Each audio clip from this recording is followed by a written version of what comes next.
Je n'aurais jamais imaginé parler un jour de tout cela. Non pas par peur, mais parce qu'il existe des vérités tellement lourdes, tellement dangereuses sur le plan spirituel, que dès qu'on tente de les dévoiler, quelque chose dans le monde invisible réagit aussitôt.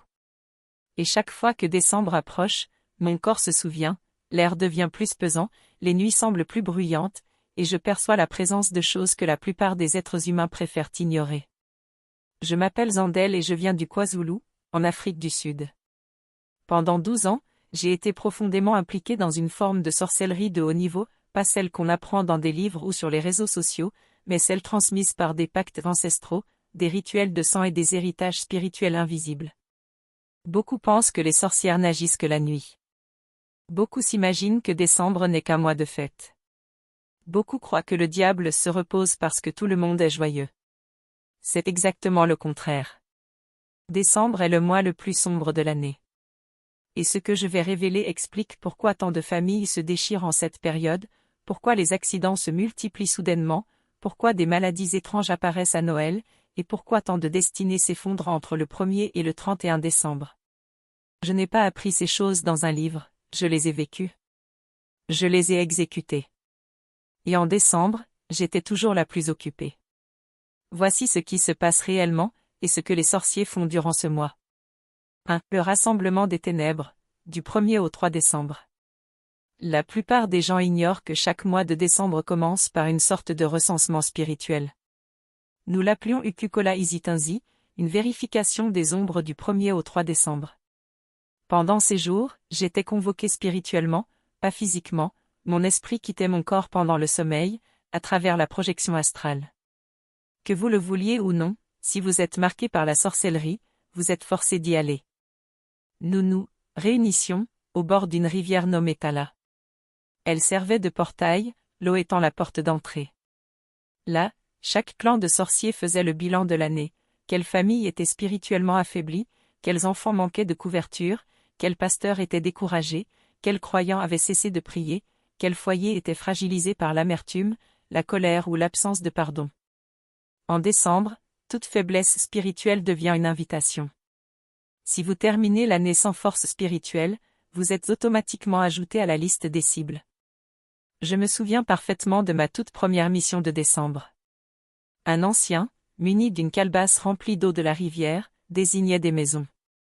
Lorsque la calebasse devenait sombre, cela signifiait que la maison était vulnérable. J'ai vu des familles de Pietermaritzburg, Durban, Johannesburg, le Cap et même de l'étranger simplement en regardant dans l'eau. Ce qui m'a le plus surpris, c'est que la majorité des personnes ciblées en décembre étaient des chrétiens, pas des non-croyants. Pourquoi? Parce que le royaume des ténèbres déteste voir les croyants terminer l'année dans la force. Décembre est la dernière occasion de les déstabiliser avant l'année suivante. 2. Les sacrifices de décembre et la demande de sang, du 5 au 10 décembre. Du 5 au 10, commence ce que nous appelions la collecte de sang. Et non, il ne s'agit pas uniquement de sang humain. Dans le monde spirituel, le sang peut prendre de nombreuses formes, accidents, fausses couches, maladies soudaines, violences, sacrifices d'animaux, crises émotionnelles, ruptures amoureuses, péchés sexuels. Tout ce qui provoque douleur, choc ou perte d'énergie spirituelle est compté comme du sang. Ma mission consistait souvent à créer la confusion dans les familles, surtout pendant les moments de fête. Pourquoi? Parce que la douleur émotionnelle émet une sorte d'odeur spirituelle que les sorciers peuvent percevoir à des kilomètres. Un décembre, j'ai été envoyé dans une famille de Soweto. Ils préparaient un Noël magnifique, mais nous avons perçu une brèche dans le cœur du père. Il avait blessé sa femme plus tôt dans l'année et ne s'était jamais excusé. Cette amertume constituait une ouverture spirituelle. Mon rôle était simple, semer des pensées, provoquer des disputes, déclencher la colère, briser l'atmosphère de paix. Avant le 9 décembre, la famille jeûnait au lieu de célébrer. Le mari, furieux, a quitté la maison. Un accident de voiture est survenu la même nuit. Le sang avait été collecté. Mission accomplie. Les gens pensent que ces choses arrivent par hasard. Mais dans la sorcellerie, rien n'arrive sans intention. 3. La nuit des échanges, du 15 au 20 décembre. C'est l'une des raisons pour lesquelles certaines destinées ne se relèvent jamais après décembre. Entre le 15 et le 20 a lieu Ukushin Cha Impilo, l'échange de vie. Durant cette période, les sorciers recherchent les personnes spirituellement désarmées. Celles qui ont cessé de prier. Celles qui ont régressé. Celles qui vivent dans le péché secret. Celles qui sont affaiblies par la tristesse ou la colère. Celles dont la maison est spirituellement froide. Nous les visitions dans le monde spirituel. C'est à ce moment-là que beaucoup rêvent qu'on leur donne de la nourriture, qu'ils ont des relations sexuelles dans leur sommeil, qu'ils se voient dans des marchés étranges, qu'ils nagent dans des rivières ou qu'ils reçoivent de l'argent. Ce ne sont pas des rêves, ce sont des transactions. Nous rendions visite aux gens dans le monde spirituel. C'est à ce moment-là que beaucoup rêvent qu'on leur donne de la nourriture, qu'ils ont des rapports sexuels en rêve, qu'ils marchent dans des marchés inconnus, qu'ils reçoivent de l'argent, qu'ils assistent à des réunions mystérieuses, qu'ils nagent dans des rivières ou qu'ils voient des proches décédés. Tous ces rêves sont en réalité des transactions spirituelles.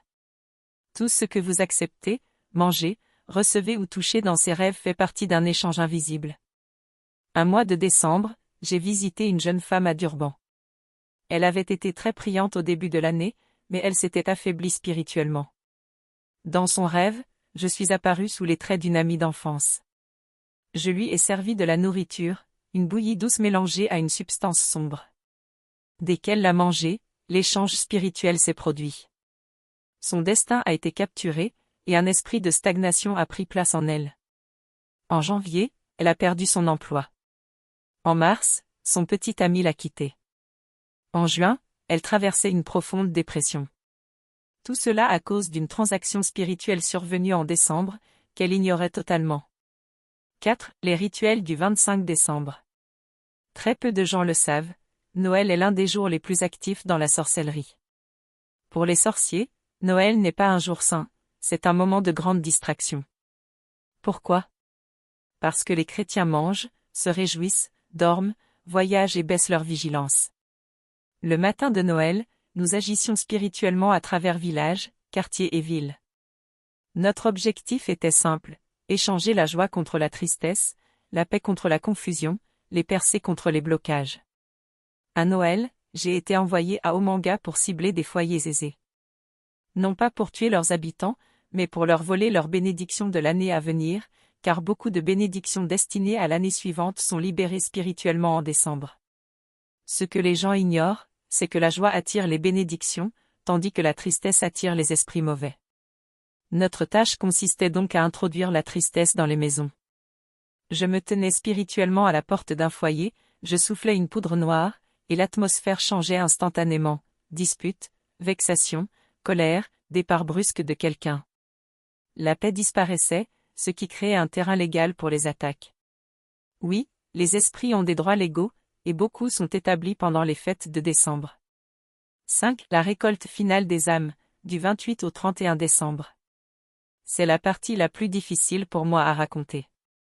Entre le 28 et le 31 décembre, les sorciers achèvent l'année. C'est durant ces jours que les décès augmentent, les violences domestiques explosent, l'ivresse se multiplie, les péchés sexuels s'intensifient, les accidents graves surviennent, et de nombreuses personnes vivent des crises mentales. Rien de tout cela n'est un hasard. Cette période est appelée Ukukokwa Konyaka, la récolte des années. Dans le monde spirituel, une année est comme une ressource. Et si les esprits volent votre position spirituelle du 31 décembre, ils volent toute votre année suivante. J'ai souvent été envoyé sur les autoroutes, non physiquement mais spirituellement. Je me tenais sur la route et soufflais une poudre qui rendait les conducteurs somnolents. Lorsque des accidents se produisaient, les esprits des victimes étaient collectés. Alors que beaucoup préparaient leur veillée de la Saint-Sylvestre, les sorciers, eux, préparaient leur récolte spirituelle. La vraie bataille pour la nouvelle année se joue entre le 28 et le 31 décembre, pas le 1er janvier. Les chrétiens l'ignorent. Ma délivrance n'est pas venue d'un programme d'église, ni d'un prophète, ni d'une séance de délivrance. Elle est venue d'une simple prière. Une nuit où j'étais en mission, mon petit frère a prié. Seigneur, où que soit ma sœur, arrache-la des ténèbres. Cette prière a agi comme une épée. Elle a coupé le lien qui me rattachait aux alliances occultes. Je me suis réveillée cette nuit-là en suffoquant, haletante, et ce fut le début de ma délivrance. Il m'a fallu des mois pour être complètement libérée, mais les chaînes ont fini par se briser. Aujourd'hui, je suis vivante pour témoigner de ce qui se passe vraiment en décembre. Ce n'est pas une histoire inventée. Ce n'est pas un film. Ce n'est pas une distraction. C'est un avertissement.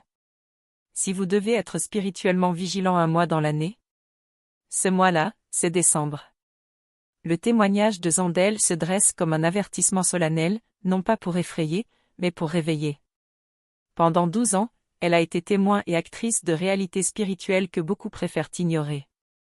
Elle a vu ce que les yeux humains ne peuvent percevoir, elle a participé à des opérations qui ne se déroulent pas dans ce monde visible, et elle a compris que les ténèbres ne prennent jamais de vacances, encore moins au mois de décembre. À travers ses paroles, une vérité trop souvent minimisée apparaît, tandis que les hommes se relâchent, se distraient, célèbrent et baissent la garde, c'est à ce moment-là que le royaume des ténèbres travaille le plus. Ce qu'elle révèle sur les rassemblements du début du mois, sur les sacrifices émotionnels, les échanges spirituels à travers les rêves, les rituels du 25 décembre et la grande moisson de la fin du mois n'est pas le fruit d'une imagination fertile, mais d'une expérience vécue dans un monde où les lois spirituelles sont implacables. Elle nous montre que la faiblesse spirituelle, la colère, la rancœur, le découragement, la distraction et le péché non confessé deviennent des portes ouvertes, des invitations directes à l'ennemi.